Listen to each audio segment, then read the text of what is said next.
sleep.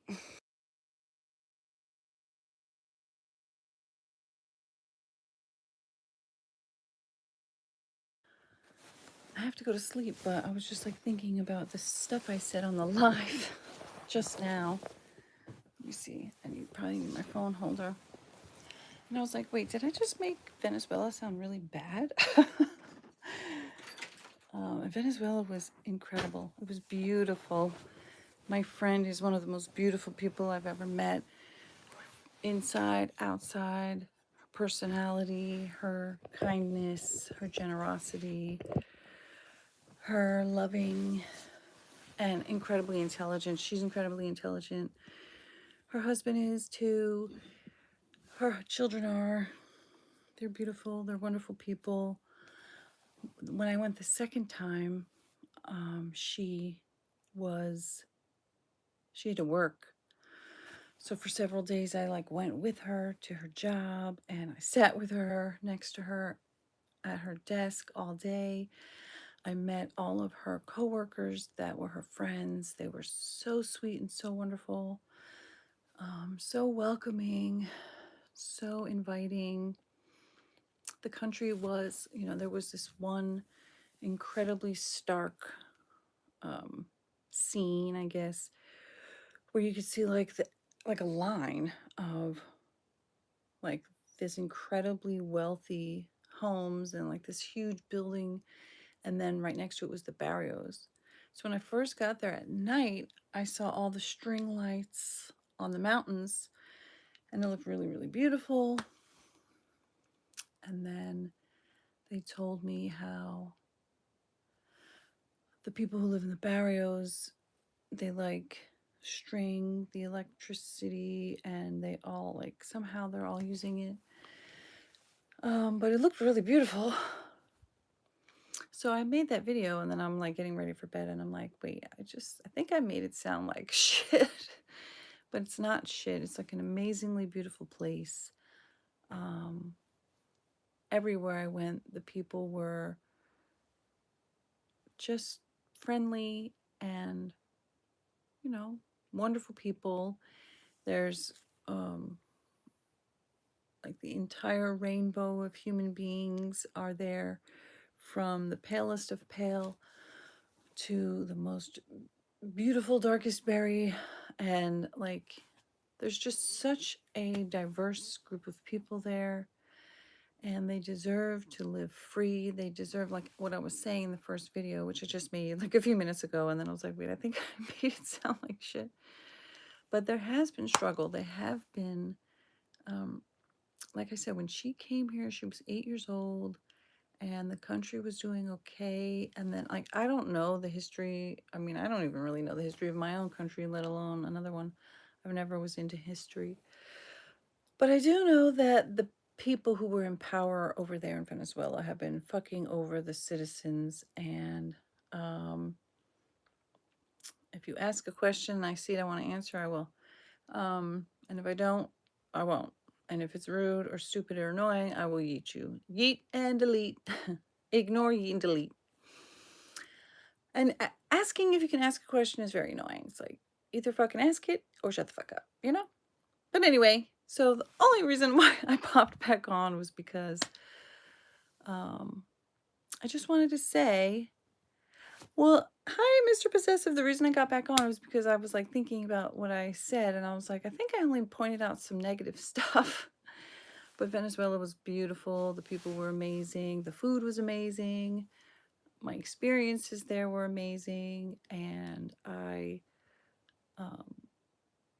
think that it's a damn shame what's happening over there. And yeah, I had a lot of wonderful experiences. Oh yeah, she took me to, oh, do I have it over there on my desk? I still use it. So I bought a couple of pottery, like home, handmade pottery tea sets, and so beautiful. Yes, it's such a beautiful place, beautiful language, beautiful culture. Like I was saying, very diverse, multicultural kind of culture. And I got to see the city. I got to see Caracas. I got to see like her grandma lived in kind of like, I don't know if it was a village or whatever, but it was like a very um, small kind of rural home, um, but lovely. And then I went to see her aunt and her uncle, and they lived in a beautiful home. And then we drove, like I said, they took me to some German town. It was like 4 hour drive, and it was like up the mountain, and that was very cool. It's so amazing to go places and experience local life with people there instead of just a tourist. Oh my gosh. Yep. Heidi's story. Hi. Yeah, exactly.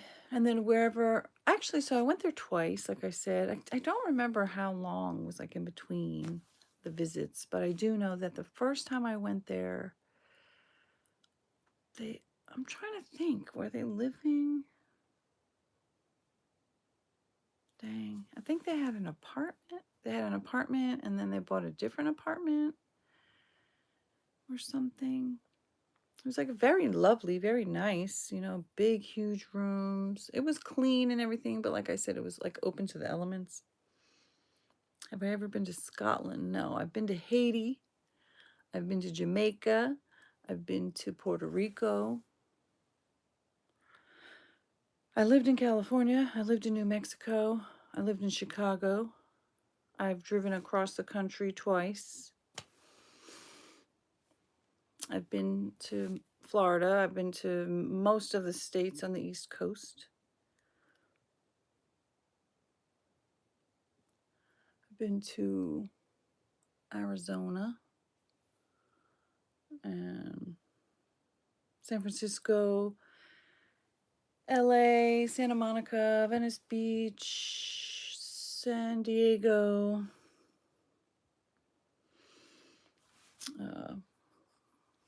I've never been to Europe.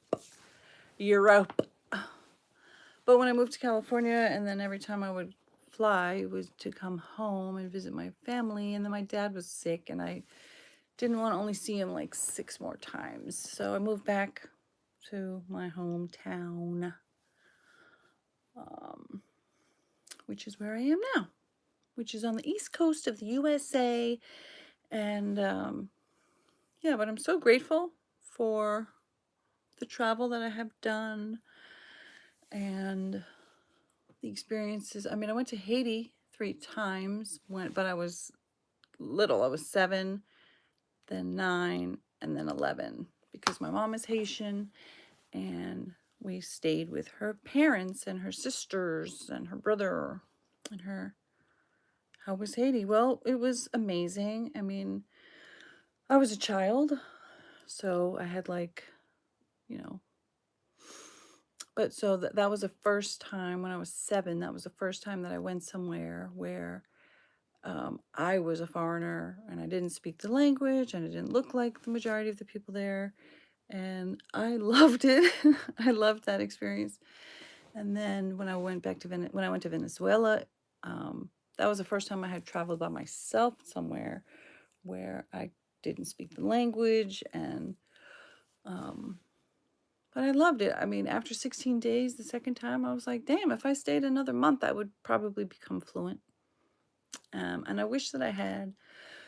But now I'm back to doing Duolingo, and it was fucking hard. What was it? Estoy aprendiendo español. Aprendiendo. I was trying to say that word like aprendiendo, something like that. Well, it is harder to learn, but so like I was saying, because I was 7, and I have my cousins. I mean, and that was the other thing. Like, we kind of made up a language that was like part French, part Creole, part English, and that's how we communicated with each other. It's not like I went to school. I did take French in school, but it was like 7th grade, 8th grade. I took Spanish for like a year in university. but not even like a full year, probably just like a couple semesters. My best friend, like I said, she was Venezuelan. And then, so in 8th grade, I met her. And then there's these 2 other girls that I met. And the other one of them was from Peru. What? And so because the girl from Peru didn't speak any English, they asked my friend from Venezuela to kind of take her under her wing. And so we always were hanging out. And then when like I said in the first video that I just did, my best friend's mother had a premonition that something terrible would happen if she didn't send her back. And so when we were 15, well, I was still 14, her mom sent her back. And then I ended up kind of besties with the other girl who by then, she spoke English, and we were actually like best friends for like 23 years, but and the other girl, but I don't know, they had a lot of emotional problems. And so after I moved away, I moved to California, and then when I moved back home, I like realized that they were very toxic, and a bunch of shit happened, but I stopped being their friend. But anyway, with all those Spanish speaking, I really wish I had become fluent. And my mom is fluent in French. She pretty much is probably fluent in Spanish. But she was always too busy working, so she just didn't teach us. And, but anyways, so I just wanted to pop back on to add the part 2 of how much I did love Venezuela. I loved the experience that I had there, the experiences, and the people I met, and my best friend. And, she didn't like Maduro, but, even so, you're way more cultured than most people, and I love it. Thank you, Mr. Possessive.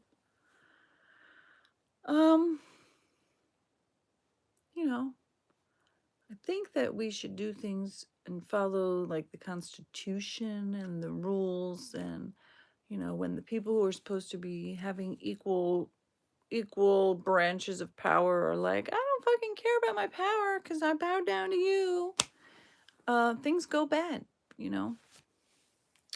and that's where we're at. So follow the Constitution. A crazy idea, I know. Like Marco Rubio, which is funny because now I know Rubio is blonde. Rubio means blonde, but she's not. But anyway, he's like, no, we don't have to ask Congress. This isn't something we would ask them. Like, why would we ask them?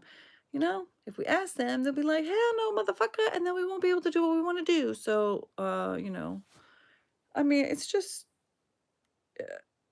the absolute unabashed level of being criminals. It's just crazy to me. But anyways, so thank you for popping back on. I really just wanted to add some, like, all the positives, because I was like, wait, did I like leave a bad video? So thank you. Mwah, and I'll see you soon. Okay, bye. Bye, Mr. Possessive. Thank you for commenting and asking questions, and I'll see everybody else later. Good night.